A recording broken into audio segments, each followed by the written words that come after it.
As the order of this session shows, I would like to first invite Mr. Herman Glessner to speak about finding my way.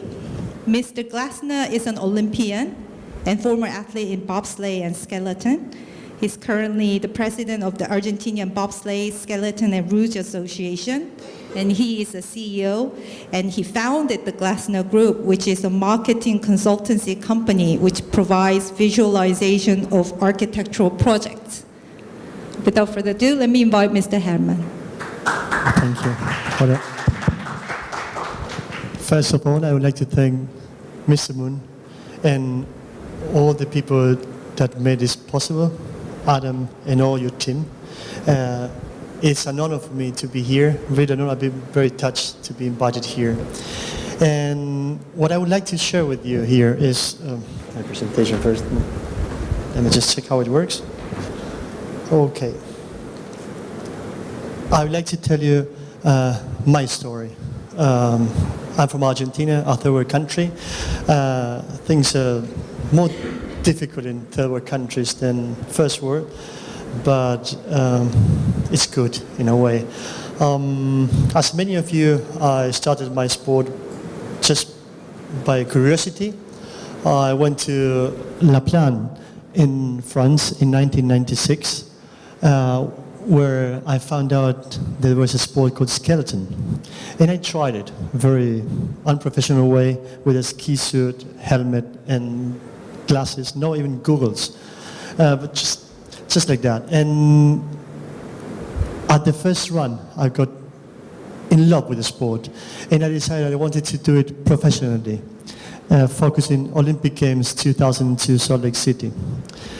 Therefore, I learned that I had to work hard in order to achieve this great, big goal.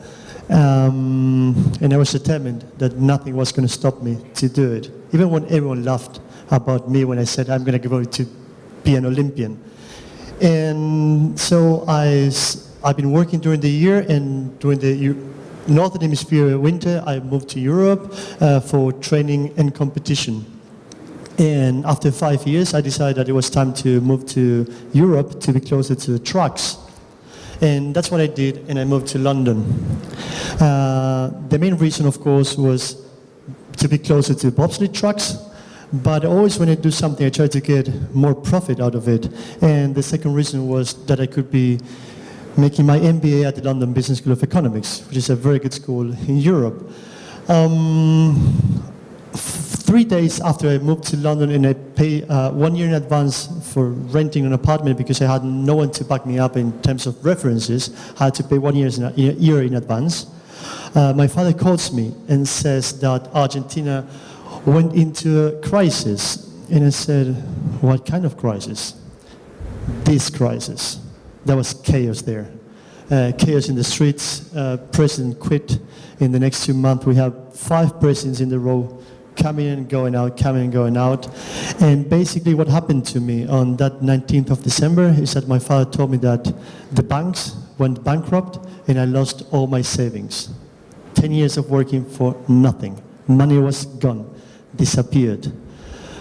So I was kind of overwhelmed with this situation, but I was still determined to go to the Olympics. So it was 19th of December.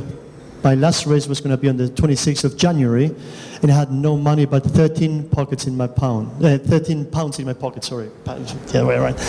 And I went to the supermarket and bought some flour, yes, tomato sauce, cheese, and potatoes. And for 3 weeks, I ate only pizza and homemade gnocchi with potatoes, until my father found a way to send me some money because there was no way to send a wire transfer. And so I had to adapt to this new situation, and I went to Germany, where I've done my first run in this scary track called Altenberg. And since I had no trainer, nothing, I was solo basically. On my first run, I injured 3 ribs and 2 fingers. And again, I thought, this is not going to stop me. And I continued training even when this pain was here in the ribs. When you break your ribs, it's painful. And I continued until the 26th. To make a story short, I made it for Olympics. And so I went to Salt Lake City. One day, I was training for the competition with good times. I was expecting to be at the end of the list because I wasn't expecting much. There were better athletes than me. But surprisingly for me, I was in the middle of the list. But 36 hours before the race, a bobsled followed my foot, my right foot, and my big toe exploded. So I was out of competition before starting. And I said, this is not going to stop me either. I've got to here, I'm going to continue going. So I signed a waiver, releasing the organizing committee of any demand I could make in the future, and it allowed me to compete. I finished last, but very last, but I became Olympian. And that's me. I was very happy there. It was the first minute I became Olympian with number 22. So I went back to London with two different feelings: overwhelmed about the Olympics, but on the other hand, I'm bankrupt, with no idea, don't worry, of what I was going to do. And still so, I made my application to the London Business School of Economics. I made my essays, but when your brains are not working properly, your essays, I think, are not that good. And I've got 2 weeks after I sent my application, I got this beautiful rejection letter from LBS.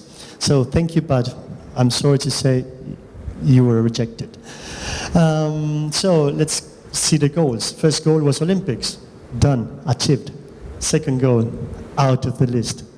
So I went back to Argentina with no money, with nothing, kind of naked, like this guy, the thinker of Rodin, thinking, what do I do now? Okay, let's set up new goals. And the new goals were simple. Continue doing sports for 2006 Turin Olympic Games, which, by the way, I trained all those years. And my passion for these sports drove me to, since there was not much money in Argentina and nothing to do because of the crisis, I worked in the trucks as truck worker. That means shoveling snow from 7 a.m. to 12 with minus 20 degrees Celsius. And in exchange of that, I could get free runs in the afternoon because I couldn't afford them. And that was one of the goals, but I had another goal, to start working on what's going to be after. That's what we're going to talk about here. And I forgot what I was going to say. Let me just move forward because I forgot completely. Oh, yeah, there, right, there. Starting working on this, I started working in a company. Then I made my own project. When I got funds, it didn't work. I got bankrupt.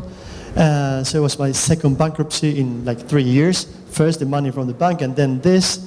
And I thought, what can I do? And I'm a person that always has new projects. And I told my friend, Italian friend, who's actually now the president of the International Bobsleigh Federation, Ivo Ferriani, and I sent him an email. Hey, Ivo, you might think I have a crazy idea, but I want you to do this, this, and this. And his answer was, come on, crazy ideas have changed this world. And that was the spark that made a fire within my heart. And then I knew what I had to do for my life after sports. And what I had to do is what I want to transmit to you guys, is that sports and business life, they have lots of things in common. And I decided whatever I was going to do was going to be the same way as I focus on sports. If you do something, whatever you want to do it because you love it. As you do with sports. You love sports and you've done it fantastic. And when you've done your sports, you never thought of making money. Actually, with skeleton sport, there's no way to make money. So don't think on money when you think on what you want to do from your life, what you want to achieve. Just think on what you love to do. And if you do it with passion, the same passion you put it into sports, because if you do it with passion, that will be reflected in what you do, and people will see that. It's not going to be easy, I promise you. It's not going to be easy at all. Things can go wrong. bobsleigh can fall on your foot. You can have a crisis like Argentina or Greece now. Greece, they were lucky that they had European Union back them up. We didn't have it. So things can go wrong. But you know what? That's not the end of the world. Life goes on. The secret here is never, ever, ever give up. And you know it. You as athletes, you know it. And lastly, money is not equal to success. You can be a very successful person by doing what you love and by being happy. But if I promise you that, and I guarantee you, if you do things with passion, professionalism, the money will be a nice side effect of it.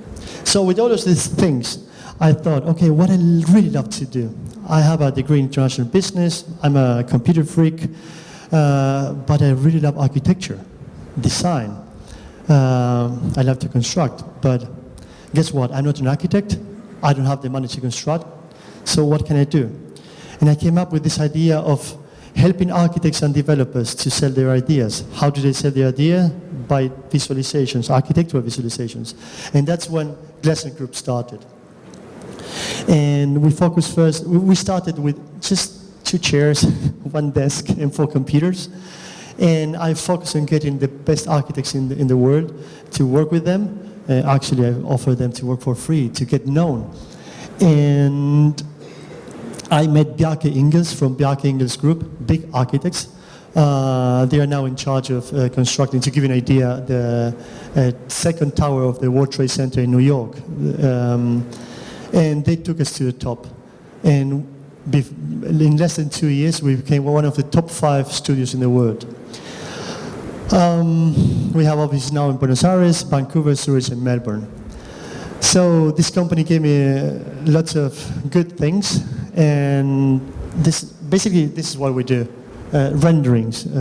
This is all 3D. Nothing of this is real, nor here. Not here. Even the plants, this all 3D. This gave me the opportunity to make, of course, money. Was the good side effect. It was a good one. And now I have other companies. I have a construction company in Mexico, another construction company in the US, and a architectural master planning company in Barcelona. But what I want to tell you just is that if you want to do something, just think of what you love and just go for it. Because crazy ideas that really have changed this world. It's not the end of the world that you finish your sports career. Just go for it. Don't think of money. And even when everyone thinks of money, just think of what you love.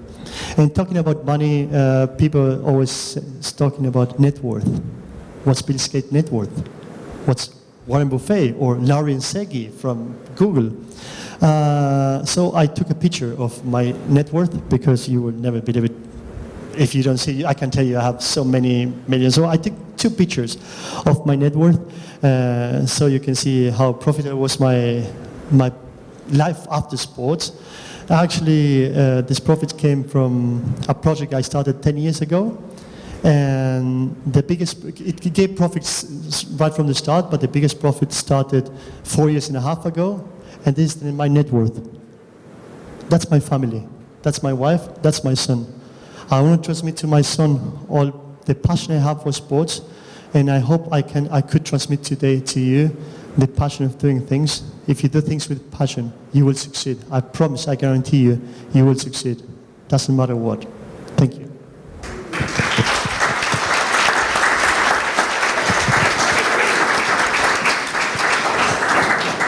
That's a great account coming from a former athlete. Basically, the message is don't chase after money, but money will come to you when you're working with passion, professionalism, and responsibility. Thank you, Mr. Glessner.